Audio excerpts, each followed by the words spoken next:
아멘. 안녕하세요, 형제자매 여러분. 요즘 날씨가 너무 좋죠? 밖으로 나가서 이렇게 하나님이 만드신 자연을 마음껏 누리시기 바랍니다. 오늘 저녁 뭘 드셨어요? 메뉴는 누가 정했나요? 내가 정하던 다른 사람이 정하던 그것을 따른 것도 따르기로 한 자신의 뜻이었을 겁니다. 교회에 오실 때 무엇을 타고 오셨나요? 오늘 질문이 많죠? 버스, 지하철, 자가용, 아니면 걸어서 오신 분 없죠?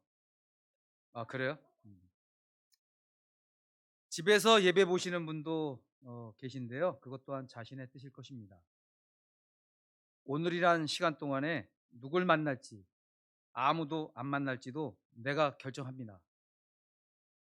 특수한 경우를 제외하곤 우리 모두는 스스로가 하루에도 수많은 결정을 하며 삽니다. 특수한 경우를 제외하고는 우리 모두는 스스로가 하루에도 수많은 결정을 하며 삽니다. 얼마 전 대통령 선거도 했을 텐데요. 누굴 선택할지는 스스로가 정하지 않았습니까? 우린 대체적으로 자신이 좋다고 여기는 것, 자신이 옳다고 믿는 걸 결정하며 삽니다. 여러분은 매일매일 누구의 뜻대로 살고 있습니까? 내 뜻대로 되길 원하시나요? 아, 그래요? 내 뜻이 제일 좋아 보이고 경험상 내 뜻이 맞다는 확신도 들고 제일 중요한 이유는 고난의 잔을 누구도 원하지 않는다는 것입니다. 그래서 내게 유리하거나 내가 원하는 뜻대로 하고 싶은 하나님조차도 내 뜻과 같기를 희망할 때가 많습니다. 기도는 어떻습니까? 내가 먼저 내 뜻을 정하고 하나님 꼭 들어주세요 라고 기도하지 않나요? 당연히 하나님께 바라는 걸 잘 기도해야 됩니다. 하지만 하나님이 꼭 들어주셔야 하나요? 당장 안 들어주시거나 영원히 안 들어주시는 이유가 있지 않을까요? 그럴 때 우린 하나님 뜻대로 되게 해주세요 라고 기도해야 합니다. 오늘의 주제는 아버지의 뜻대로입니다. 아, 첫 번째 포인트는 하나님이 주시는 능력입니다. 다 같이 성경을 보시겠습니다. 로마서 11장 3절 5절 3절에서 5절을 제가 읽겠습니다. 로마서 11장 3절에서 5절. 주님, 그들은 주님의 예언자들을 죽이고 주님의 제단을 헐어 버렸습니다. 남은 것은 나 혼자밖에 없는데 그들은 내 목숨마저 찾고 있습니다. 그런데 하나님께서는 그에게 어떻게 대답하셨습니까?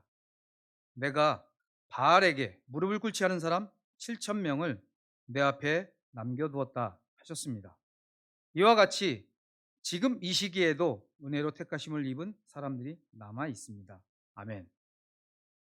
방금 읽은 구절은 엘리야가 하나님께 호소하는 내용을 사도 바울이 인용한 것입니다.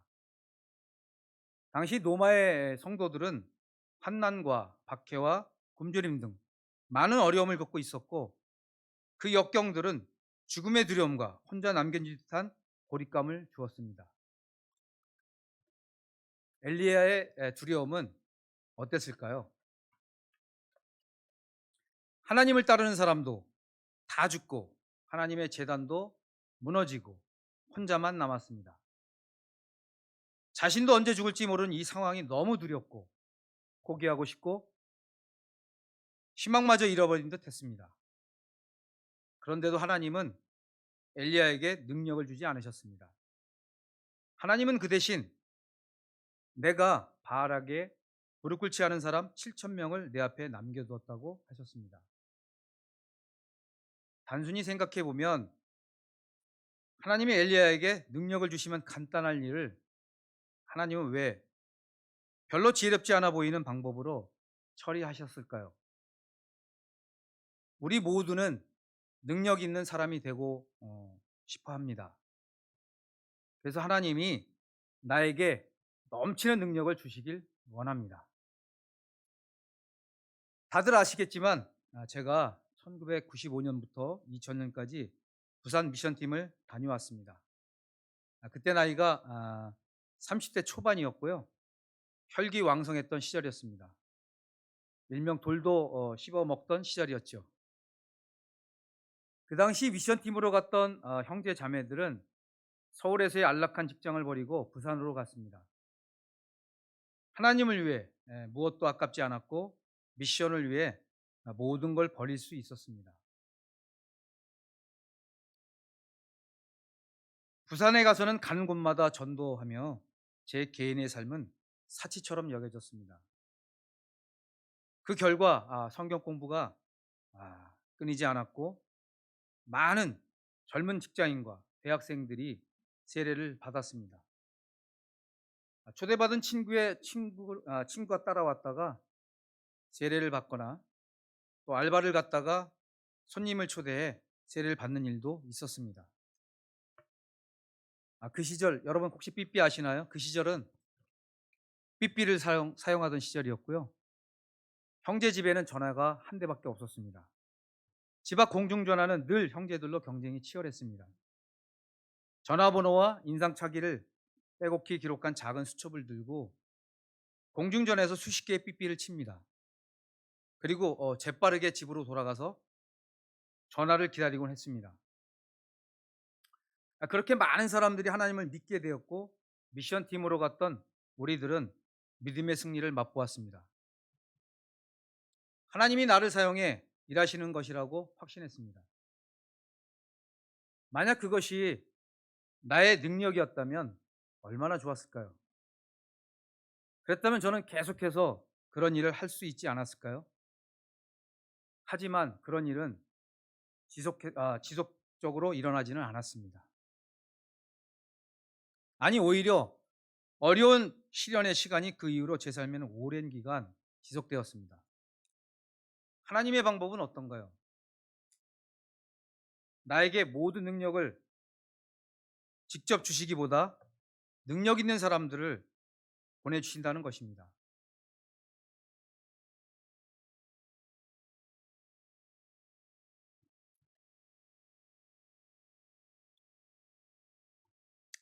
모세에게도 아론을 보내셔서 함께 출애굽을 하게 하셨습니다. 모세가 하나님의 영광을 받았을 때 자신은 말재주가 없고 입이 둔하고 혀가 무디다고 명령을 거절했습니다. 모세에게는 말하는 것이 약점이지만 아론에게는 말하는 것이 능력이었습니다.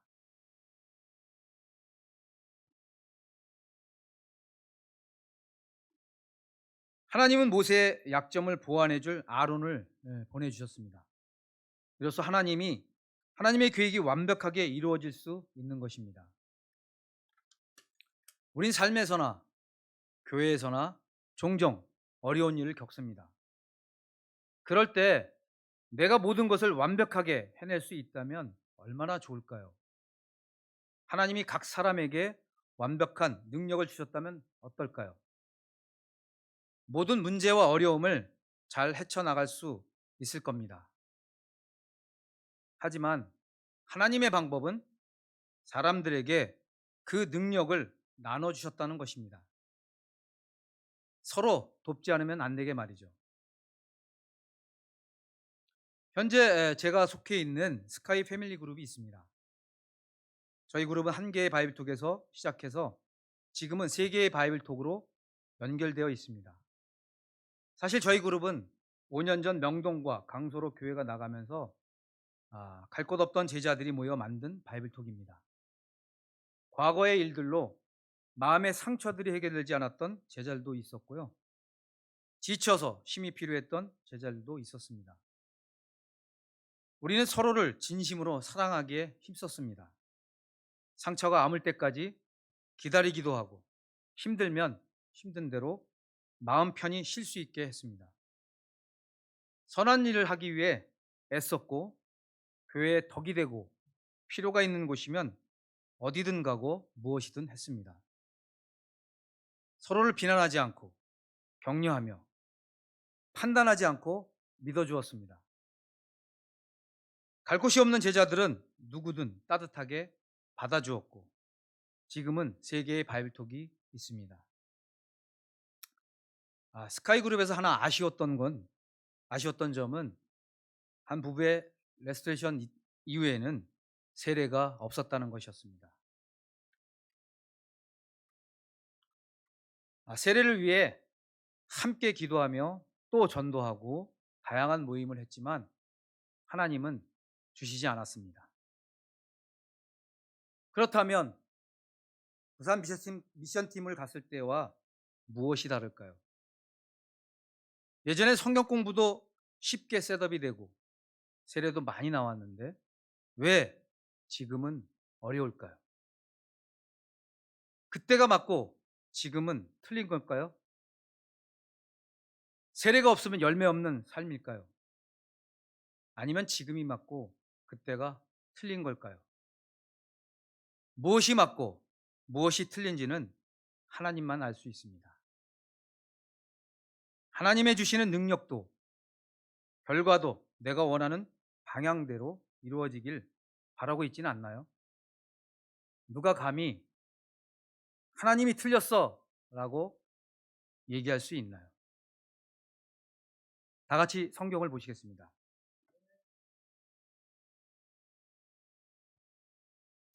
고린도전서 1장 27절에서 28절. 고린도전서 1장 27절에서 28절 제가 읽겠습니다. 그런데 하나님께서는 지혜 있는 자들을 부끄럽게 하시려고 세상의 어리석은 것들을 택하셨으며 강한 것들을 부끄럽게 하시려고 세상의 약한 것들을 택하셨습니다. 하나님께서는 세상에서 비천한 것들과 멸시받는 것들을 택하셨으니 곧 잘났다고 하는 것들을 없애시려고 아무것도 아닌 것들을 택하셨습니다. 아멘. 세상의 방법은 세상의 어리석은 것들을 택하시는 것입니다. 하나님이 진짜 어리석습니까? 우리가 아무리 똑똑하고 많이 배우고 많은 경험을 했어도 누가 하나님보다 더 위대합니까?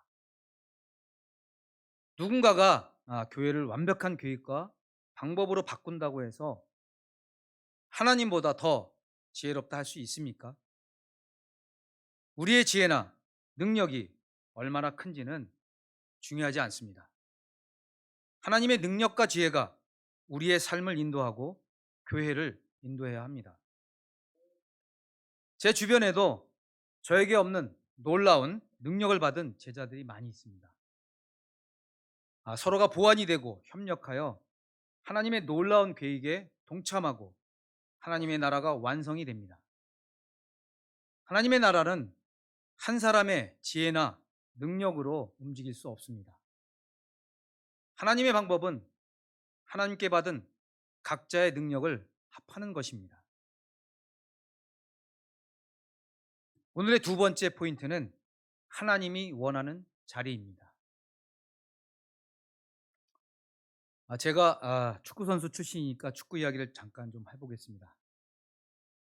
축구 경기를 할 때 포지션이 있습니다. 공격수, 미드필더, 골키퍼, 수비수가 있는데요. 수비수는 상대의 공격을 막는 것이 주된 임무지만 패스도 잘하고 경기 중 소통을 잘해야 하고 팀도 침착하게 잘 리딩해야 합니다. 그런 막중한 역할을 하고 있습니다. 수비수라도 더 세분화된 역할이 있습니다. 센터백, 풀백, 윙백 등은 수비수이지만 공격적인 역할도 하고 패스도 차단해야 하며 빠른 스피드로 상대의 공격도 무력화하고 누구보다 많이 뛰어야 하는 역할을 합니다. 미드필더는 중앙 미드필더, 공격형 미드필더, 측면 사이드 미드필더, 수비형 미드필더 등이 있습니다. 공격수도 중앙 공격수, 윙 포워드가 있습니다. 골키퍼는 다들 아실 겁니다. 축구는 다양한 포지션이 있지만 어느 하나 중요하지 않은 자리가 없습니다. 만약 수비수가 수비 역할보다 공격수의 자리가 좋아 보인다고 공격만 하려고 한다면 그 경기는 어떻게 될까요? 각자가 맡은 자리에 책임감을 가져야 경기를 잘 운영할 수 있습니다. 축구 선수 중에는 공격수지만 수비도 잘하는 선수도 물론 있습니다. 스피드와 체력을 다 갖춰서 상황에 맞게 빠르게 전환하는 선수들이 있죠. 박지성 같은 선수가 멀티플레이어로 유명했습니다. 하지만 자신의 자리를 잊지 않아야 합니다. 경기 중 수비수가 자기 자리를 비우고 공격을 한다면 그 빈자리에 타격을 입을 수도 있습니다. 수비수의 본분을 잊고 공격만 하게 된다면 그러면 안 되겠죠. 자기 포지션 역할을 하지 못하면 감독은 더 이상 그 선수를 엔트리 멤버에서 기용하지 않습니다. 물론 공격수가 더 많이 대우를 받고 더 많이 인정도 받습니다. 골을 넣기 때문에 더 많은 인기와 영광을 받는 것도 사실입니다. 그렇다고 모두가 공격수를 하고자 한다면 그 팀은 어떻게 되겠습니까? 제가 운동할 때만 해도 골키퍼는 가능하면 안 하고 싶어 하는 포지션이었습니다. 하지만 요즘은 골키퍼로 인정을 받으면 이름을 날리는 선수도 있습니다. 김병지 선수처럼 말이죠.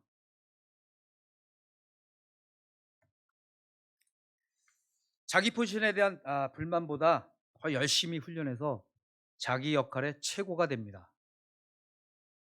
다 같이 성경을 보시겠습니다.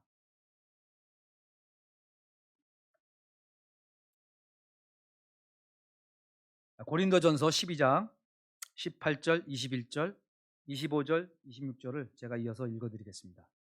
고린도전서 12장 18절에서 21절. 그런데 실은 하나님께서는 원하시는 대로 우리 몸에다가 각각 다른 여러 지체를 주셨습니다. 전체가 하나의 지체로 되어 있다고 하면 몸은 어디에 있습니까? 그런데 실은 지체는 여럿이지만 몸은 하나입니다. 그러므로 눈이 손에게 말하기를 너는 내게 쓸데가 없다 할 수 없고 머리가 발에게 말하기를 너는 내게 쓸데가 없다 할 수 없습니다. 그래서 몸에 분열이 생기지 않게 하시고 지체들이 서로 같이 걱정하게 하셨습니다. 한 지체가 고통을 당하면 모든 지체가 함께 고통을 당합니다.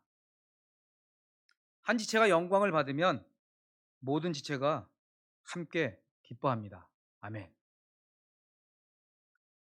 내가 눈이 아닌데 눈의 역할을 할 수 없습니다. 귀가 아닌데 귀의 역할을 할 수 없습니다. 지체 중에 쓸모없는 지체는 없습니다. 각 지체가 제자리에서 제 역할을 할 때 몸은 원활하게 움직일 겁니다. 자기 자리를 벗어난 지체는 제 역할을 할 수 없고 그 지체가 없는 몸도 기능을 다 할 수 없습니다. 저에게 딸이 있는데요. 지금 여기 시스템에서 하고 있는데 이제 20살이 되었습니다. 너무 귀엽고 이쁜 딸인데요. 제 눈에 아직도 애기 같고 챙겨줘야 할 게 많아 보입니다. 옳은 것도 가르쳐줘야 하고 추우니까 따뜻하게 입으라고 잔소리도 좀 하고 딸이 아프면 내가 대신 아파주고 싶은 마음입니다. 하지만 내 자녀를 나의 살과 피를 주었다고 해서 내 마음대로 할 수는 없습니다. 또 제 아이가 스스로 판단하고 결정할 수 있게 존중해줘야 합니다. 또한 자기 삶에 책임을 가져갈 수 있게 맡겨야 합니다. 미성숙해 보여도 부족해 보여도 실수를 통해서도 배울 것입니다. 그럴 때 부모 자식 간에도 평화가 있습니다. 그렇다면 교회는 어떠해야 할까요? 바울이 선교를 하던 그 신약 시대 교회들 생각해 봅시다. 로마 교회, 빌립보 교회, 데살로니가 교회, 고린도 교회 등등 각각의 교회로서 존중하며 각자의 지역에서 책임을 가지고 미션을 했습니다. 물론 어려울 땐 서로 돕고 지원도 했습니다. 요한계시록에는 하나님 앞에 각각의 교회들이 각각 칭찬과 책망을 듣기도 했습니다. 그렇게 모든 지체는 각자 자기를 지켜야 하는 책임이 있습니다. 하나님도 각 교회들을 존중하셨습니다. 그럴 때 몸도 질서가 있고 평화가 있습니다. 하나님은 우리가 어떤 자리에 있길 바라실까요? 다 같이 성경을 보시겠습니다. 로마서 12장 3절에서 8절입니다. 로마서 12장 3절에서 8절입니다. 제가 읽겠습니다. 나는 내가 받은 은혜를 힘입어서 여러분 각 사람에게 말합니다. 여러분은 스스로 마땅히 생각해야 하는 것 이상으로 생각하지 말고 하나님께서 각 사람에게 나누어 주신 믿음의 분량대로 분수에 맞게 생각하십시오. 한 몸에 많은 지체가 있으나 그 지체들이 다 같은 일을 하는 것이 아닙니다. 이와 같이 우리도 여럿이지만 그리스도 안에서 한 몸을 이루고 있으며 각 사람은 서로 지체입니다. 하나님께서 우리에게 주신 은혜를 따라 우리는 저마다 다른 신령한 선물을 가지고 있습니다. 가령 그것이 예언이면 믿음의 정도에 맞게 예언할 것이요, 섬기는 일이면 섬기는 일에 힘써야 합니다. 또 가르치는 사람이면 가르치는 일에, 권면하는 사람이면 권면하는 일에 힘쓸 것이요, 나누어 주는 사람은 순수한 마음으로, 지도하는 사람은 열성으로, 자선을 베푸는 사람은 기쁜 마음으로 해야 합니다. 아멘. 하나님은 우리에게 각자 다른 신령한 선물을 주셨다고 합니다. 그 신령한 선물을 분량대로 믿음의 정도에 맞게 잘 사용하라고 하십니다. 하나님이 우리에게 원하시는 것이 무엇일까요? 내가 어떤 위치에 가는 걸까요? 아니면 내게 주신 신령한 선물을 잘 사용하는 것일까요? 나에게 주신 신령한 선물, 즉 자신의 은사가 무엇인지 찾아야 합니다. 그런데 우리가 조심하고 경계해야 할 것이 있습니다. 내가 원하는 은사가 나의 은사가 아닐 수도 있다는 것입니다. 하나님이 나에게 맡긴 이 자리에서 믿음의 분량대로 해야 합니다. 우리의 자리는 하나님의 머리 위가 아닙니다. 다른 사람의 신령한 선물, 즉 은사에 대해 재판관이 되어 판결을 내려서도 안 됩니다.